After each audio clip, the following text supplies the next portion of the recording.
Hello, welcome again to my blog, I guess they call it. It's Bishop Bates, CEC.org. You can also find it, if you probably found it on Archbishop Bates on YouTube. If you have either one, make sure you subscribe so that you keep coming back out here. I'm trying to provide a 30 minute kind of reflection, study, sermon, whatever, from out of 40 years of just pastoring. Um, Thankful to others who have studied this stuff before me, and then many times will encourage you to go listen to them as well. But this is hopefully to help you with your walk with the Lord and understanding with the will, the ways, and of God, and you end up ultimately loving Jesus more and knowing how much you're loved by Jesus. Last time we're in a subsection of Romans chapter 1. It seems like forever we've been here. We're going to go through the whole letter of Romans. We're going to move a lot faster in a few weeks, but here we're finishing up Romans chapter 1 because it kind of lays the foundation for everything else that Paul is going to say in Romans, and we'll keep coming back to it. And we started with Romans 18, a little bit mentioned about the wrath of God, and then verse 19. Let me read that to you. For what can be known about God is plain to them, the them being those who do not know the law of God or do not know Jesus. For his invisible attributes, namely his eternal power and divine nature, have been clearly perceived ever since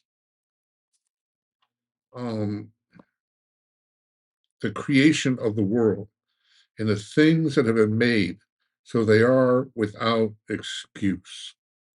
So, yeah, that's where we want, verse 20. Now, Psalm 19, let me just go over there too. Take me just a minute. Um, I'm trying to keep these to 30 minutes, so I have to turn Bible pages and get you to do it. Turn to Psalm 19. Let's see, I'm in Psalm 19, verse 1 to 4. The heavens declare the glory of God, and the sky above proclaims his handiwork. Day to day pours out speech, and night to night reveals knowledge. There is no speech, nor are there words whose voice is not heard. Their voice goes out through all the earth, and their words to the end of the world. In them he has set a tent for the sun. So the heavens declare God, and it's his glory. And again, uh, we all know that the glory and greatness of God are displayed throughout the entire universe. I love the study of astronomy, not astrology, but astronomy. Looking at the planets. I don't know a lot about it, but I'm fascinated. And the things I learn about time and distance and all of that, I forget real quick on what a light year is and how many trillion light years. But vastness of it, but also the beauty of it. If we look at, I love pictures from the great telescopes, from the Hubble telescope, from gamma ray, from Chandra X-ray. Uh, there's the Spitzer Space Telescope, and there are many others. Hubble being perhaps the most famous and well known. Most of us who have seen pictures of the universe, and particularly our own solar system, know it from Hubble. And that universe, that vastness, that is a mirror of the glory of God. And man, given all of that, man and woman, humanity. Genesis tells us man and woman is His image, and the image of God is um, presented before us all the time at every stage of life. We see the image of God, and even let me say, even in its ugliness, There's this beauty of the image of God. I've seen children who suffer from, at the hands of poverty and injustice and corruption by governments, and, I'm gonna be, in a part of the world soon in January where it's so common, and you see these children that wearing what they own, a dirty T-shirt, dirty pair of shorts, maybe some flip-flops, and yet you look in their eyes where they come up to you with their laughter, and you see the beauty of God. You see the image of God. You see the image of God in mothers who have almost nothing caring for their children, of men hunting and providing and fishing and providing, all of that. Now, don't say we accept that, but I'm saying everything that's been created reflects the image and beauty of God and his ways. The universe is a mirror in which we see his glory. Now, that mirror is fogged up by the sinfulness or the lies of broken humanity, of our turning away from um, his way, his will, from his word, from his commands given to us. But God, in the midst of all of that, even today, um, I know I talk to so many people and listen to so many people who are really concerned. Now, it's always been there, and so sin is not something new. And when we read this, and I'll state this again, when we read all this stuff that we're reading in Romans chapter 1, and particularly these verses, we got to remember this was not written in 2023 or uh, when we got a new president. These are things that have been going on from the beginning of time. When we talk about sexual immorality, it's not something new. We talk of lying and deceit and murder, and you know, um, it's there. It's been part of the brokenness of the world, of the fractured world. And so let's not make this, although we'll get references to what's going on because we live today and not 2,000 years ago. It's not like this is something new. And if you get into that, you're going to get into a lot of end time stuff and you'll get really misled on what God is trying to reveal to us about who he is, about his way of love, his way of justice, his way of mercy, his way of compassion, his way of kindness. And so we don't want to go down that false path. But God, in the midst of everything that's been going on, has never left himself without a witness in all the world. In other words, there's enough known about God merely by looking at nature, just looking at nature so that we can never plead ignorance. If we study nature, if we just study science, particularly sciences like physics, which is way beyond me, but the little introduction I had about physics, you get overwhelmed with who God is and how vast he is, how beyond. I can't imagine it for me how anybody studying science becomes an atheist. That would make me that makes me more of a believer that there's got to be a creator and that this creation has order to it. And because it has order to it, and it's not random, it's not an accident, the scientists can understand it and help creation itself. Doctors aren't creating their own mind. They're discovering things that are already there, the way the body works, and understanding that they can they can fix things. They can become healers because God is a healer. The ways of God are healing, and they connect to how God heals. So there's always been this witness in the world. No one can plead ignorance of the ways of God. Uh, they can plead limited knowledge, but it's usually their own fault. So even apart from the gospel of Jesus, there's enough known about God that man's response is to worship. Now, it might not be the worship of the Hebrew Bible, not by the worship as revealed to the people of Israel. but there is worship in every culture. And it's usually the worship of that which is created by God. In other words, it's pantheism. And we say and every house had God, at least one God, if not more gods. The Egyptians had a God, oftentimes declaring the Romans had gods, the Greeks had gods, uh, the Japanese and Chinese and the Asian culture had gods. The people, Native Americans, had gods that they worshiped. At the time when Israel came into the Promised Land, there were the Canaanites and there's the gods Baal and the god Ashtoreth, and they were worshiping creation. They saw creation, they saw the ways of creation, and they began to worship. Worship is a response when we see God. And so there's there's man will always fall on his face in worship. So there's no excuse of ignorance. There are many, many who live and die without knowing about Jesus, but they know about God. I've run into them.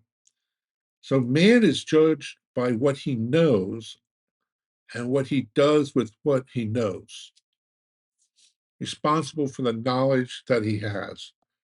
Romans 1, back to Romans 1, verse 21 says,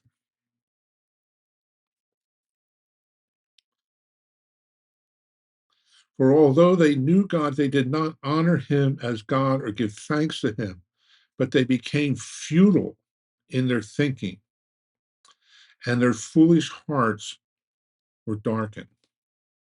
So here's this revelation of God. And what happens? Excuse me for a minute. What happens is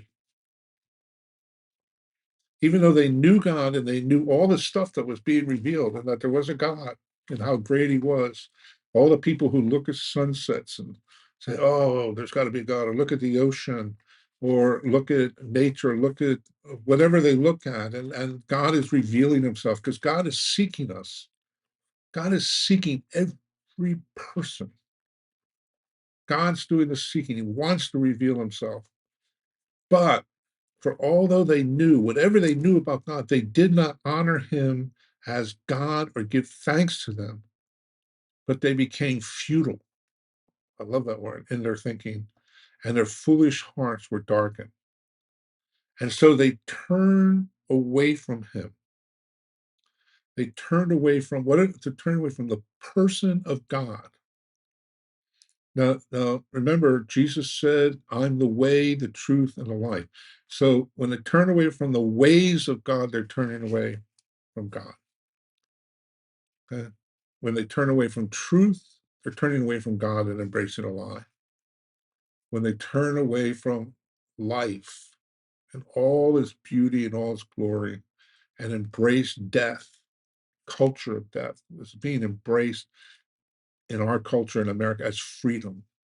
In other words, the ability to murder your baby up until the time of birth for personal freedom, economic freedom, or what for whatever reason is embracing death over life. So in verse 22, then it goes on, claiming to be wise. Don't you look at out there in the universities in America today or in the West, or all these people who claim to be scholars, or our government in particular, they claiming to be wise. I don't know about you, when I watch the news or watch our political leaders get up and they lecture us like we're stupid. We don't know what we're doing. We don't understand. And they claim to be wise. And they're not talking out, they're talking, and they'll invoke God's name. At the same time, they're advocating things that are destructive. They claim to be wise. Um, they became, but in doing so, they became fools. And they exchanged the glory of the immortal God for images resembling mortal man and birds and animals and creeping things, claiming to be wise, that follow science, follow psychology. Lord have mercy, follow politics. And in doing that, you'll become a fool. And so they exchange the glory of the immortal God, the eternal, loving, caring, compassionate God, for images resembling mortal man, birds, animals, and creepy things. There you go. Radical environmentalism. Well, everybody's in favor of saving the environment. Lord have mercy. Well, I'm not sure you save the environment, but being good to the environment, we don't want to run out of trees and water and all that stuff. And we want to be sensitive to the ways of the universe that God has created. But we've begun to worship it. Climate change has become a religion, not an issue. So I'm not anti science, but I'm rather anti the worship of creation.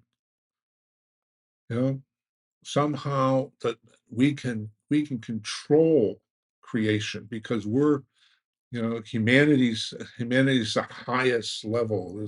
If we can just, and it's, you can just, I don't want to get into climate change and what's that all about. I believe the climate's changing. I believe we need to look at different types of fuel. I'm in favor of that. Who isn't? But in the meantime, I understand that we've got people in poverty that can benefit, and rather than changing the climate, we should be dealing with human concerns and injustice, issues of hunger, starvation, lack of medical care. Um, but if we do that, if we begin to worship the false gods, they become very demanding. And so Paul's saying, look, when we do that, and when idolatry becomes common, that we put things before God and God's will, ways, and word, then we will have an idol. We will worship something, even if it's the worship of humanity, worship of people. So we enter into idolatry, and idolatry becomes more and more common. And we worship that which is made with our own minds and our own hands. If a man lives up to the light that he has, he would be justified by living up to that sense of right or wrong, walking in light. Now, Paul's going to say everybody has a certain revelation of that light.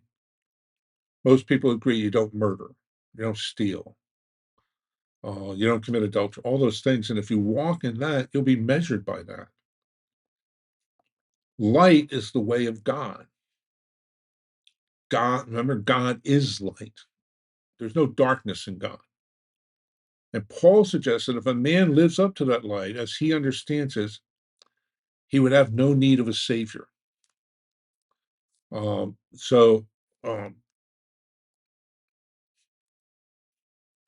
that's important to understand that he'd have no need of a savior, and but there's no man who has ever lived up to that light.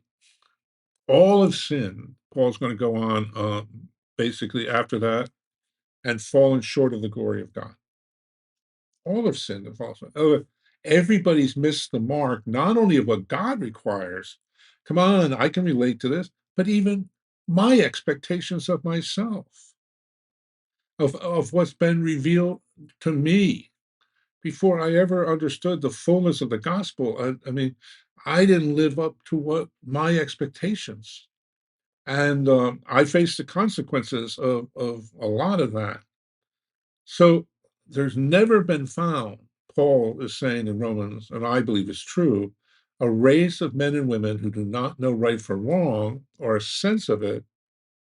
In other words, there's never been a group of people that doesn't have limits and boundaries, but there's never been a civilization or a race of men and women who have lived totally up to that. C.S. Lewis says that all people have a sense of right or wrong. One of that is most people make an appeal. C.S. Lewis says to an idea of we got to be fair. It's not fair. Life isn't fair. How do we know that? Because we have this sense of what fair is. So, Plato said the same thing, basically, that um, he made an appeal. to mathematics and math, which is not one of my strong points. But Plato made us appeal to mathematics. He says that there are rules in the universe. There are rules beyond us. They're there. And so, by those rules, Plato argued, we can define reality or truth. If there was not an absolute truth, Plato suggests, we could never judge anything. But we can. We can make a judgment because there's certain rules, the way the universe works. See, humanists do not have, if you look at somebody who, in, I know in Western world, particularly in America, humanists, people without God do not lack values.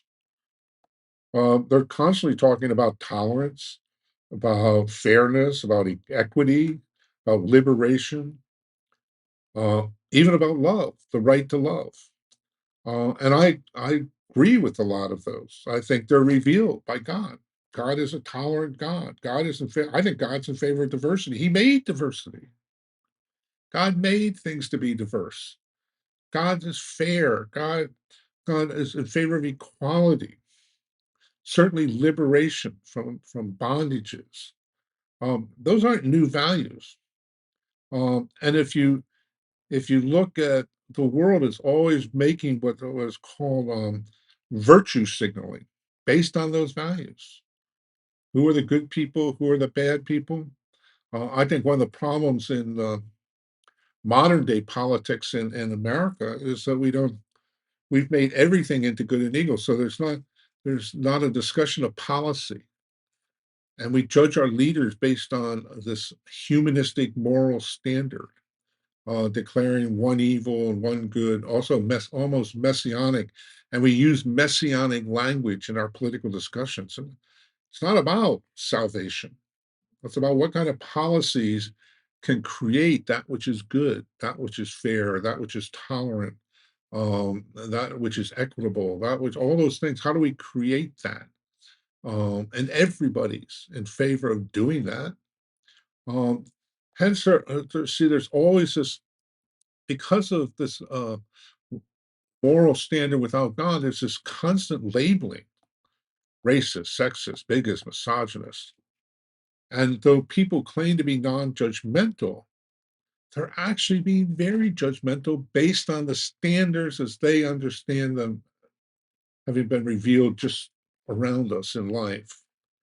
And they become elitist about it. They know best about how everybody else should live and what lifestyles. So the liberated and free persons are those who embrace kind of this pre-adolescent right um, to make decisions. We see this played out in the the uh, the conversations about sexual transitioning. It says that said the educated person, the wise person, is the one who embraces a child's right without parental consent to take puberty blocking drugs or even have surgical castration in the name of gender rights. How absurd is that? And calling those who oppose that, in other words, they're saying that male and female are the way. That's how you're created, and that a child cannot determine that. That's not what child can't determine what to have for lunch. And yet we're saying here they have the freedom to decide this. And those of us who look at that and say, at least just wait until 21 or an adult, and your brain is informed until you're 25, they call us fascists, segregationists. No, no, we're just looking at the way things are and that there's a God and that God has determined certain things. And that's the way of truth. And the truth is a person, Jesus. The true human life is found in the one human who is God become human, Jesus. Paul, in fact, argues not for a liberation from guilt, but it argues for a universal guilt, that everyone should feel guilty. Guilt, a good thing. We are condemned in our own sight, let alone the sight of God. All have sinned, all have missed the mark, and fallen short of the glory of God.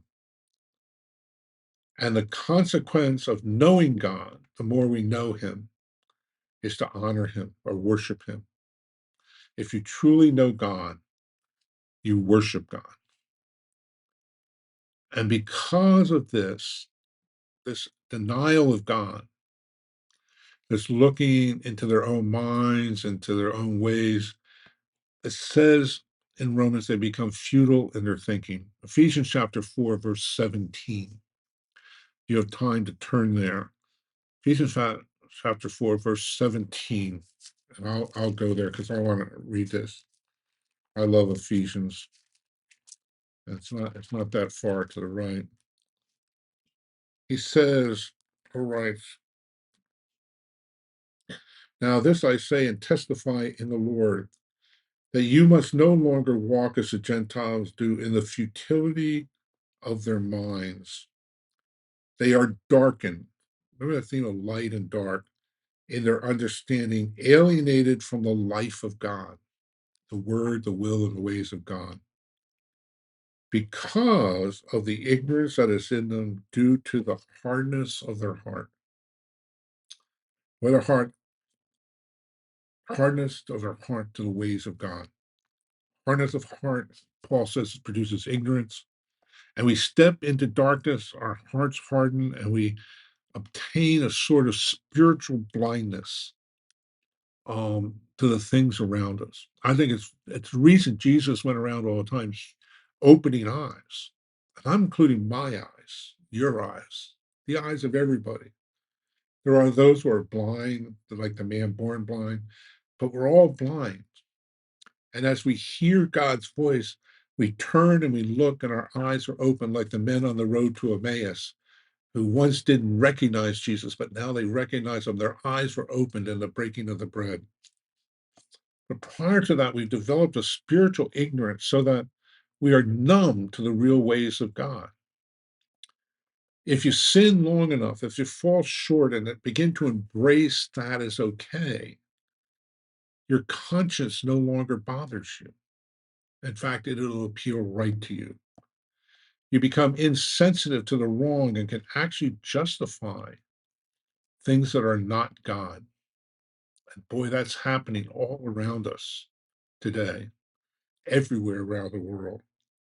Ephesians 4:19 goes on to say, they have become callous and have given themselves up to sensuality, greedy to every practice, every kind of impurity. Sound familiar? Now, this isn't true just of America and in Jacksonville, Florida, where I live, it's or New York or Los Angeles or Europe. It's true in Asia, it's true in Africa, it's true wherever. This is what's happening with people who turn from the knowledge of the wills and ways of God. The hardness of their heart becomes hardened and it produces ignorance, and ignorance produces immorality. And the immoral practices begin to be judged as moral. Good is called evil, and evil is called good. Is this happening today? I believe it is. And we're going to continue talking about it. We're going to pick up here um, from this passage in Ephesians, and we're going to move on. We're still in Romans chapter 1, verses 18 to 32. And we're gonna progress. I hope you're being edified. I don't know if you're enjoying. I'm enjoying. Uh, it's really a strange practice, and you can laugh, but in front of me is my um, computer, and I'm talking to myself. And I don't know what the impact of that's going to be. That after so many months, I'm going to need medication because I might just continue to talk to myself even when my computer isn't on. Um, so, God bless you, Father. I thank you for those who are listening. I thank you for Paul's writing the letter to the Romans that so clearly outlines the condition, as the song says, the condition that our condition is in. That we indeed have so often fallen into missing the mark of your love and your mercy and your grace of what it really means to be human, what it really means to love and to be loved, to forgive and to be forgiven, what it means to be merciful as you're merciful, to be holy as you're holy. Work in us through the letter of Paul to the Romans as we continue this journey. And I pray in Jesus' name, amen. God bless you.